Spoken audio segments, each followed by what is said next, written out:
सजदा सहू के वजूब के असबाब क्या बयान किए गए हैं। चुनांचे नमाज में सजदा सहू वाजिब होने के कई एक असबाब बयान किए गए हैं। उनमें से चंद एक को मैं आपके सामने बयान करता हूँ। जब भी कोई सबब इनमें से पाया जाएगा तो फिर सजदे सहू का वजूब शुमार किया जाएगा और सजदा सहू वाजिब हो जाएगा। उनमें से ये कि नंबर 1, किसी फ़र्द या वाजिब अमल को अपनी असली जगह से मुक़द्दम कर देना। मसलन क़िराअत से पहले रुकू कर लिया या सूरा फातिहा से पहले सूरत को मिला लिया, पहली सूरत। दूसरी सूरत ये कि किसी फ़र्ज या वाजिब अमल को अपनी असली जगह से मुअख्खर कर देना।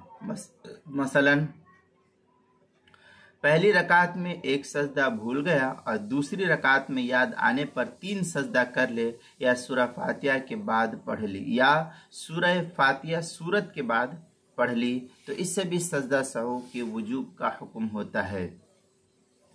तीसरे के किसी फर्द या वाजिब का तकरार कर देना। मसलन रुकू दोबारा कर लिया, 2 मरतबा रुकू कर लिया, या एक रकात में 3 सजदे कर लिया, तो इससे भी सजदे सहू का वजूब होता है। चौथे कि किसी वाजिब की सिफत को बदल देना। मसलन जहरी नमाज में इमाम ने आहिस्ता क़िराअत कर दी या सिर्र नमाज में ज़ोर से, मसलन ज़ोहर की नमाज में तेज़ी से क़िराअत कर दी और मगरिब की नमाज में आहिस्ता क़िराअत कर दी, तो इससे भी सजदे सहू का वजूब होता है। पांचवें है कि किसी वाजिब को तर्क कर देना। मसलन तशहुद नहीं पढ़ा या सूरा फातिहा को छोड़ दिया, तो इससे भी सजदे सहू का वजूब होता है। ये तफसील जो है हल्बी कबीरी के सफ़ा 455 और 456 पर, फतावा शामी जो बैरूत का छपा हुआ नुस्खा उसकी दूसरी सफ़ा 474 और 475, फतावा शामी जो ज़करिया बुक डिपो देवबंद का हिंदी नुस्खा है उसकी दूसरी सफ़ा 543 और 544 पर इसको नकल किया गया।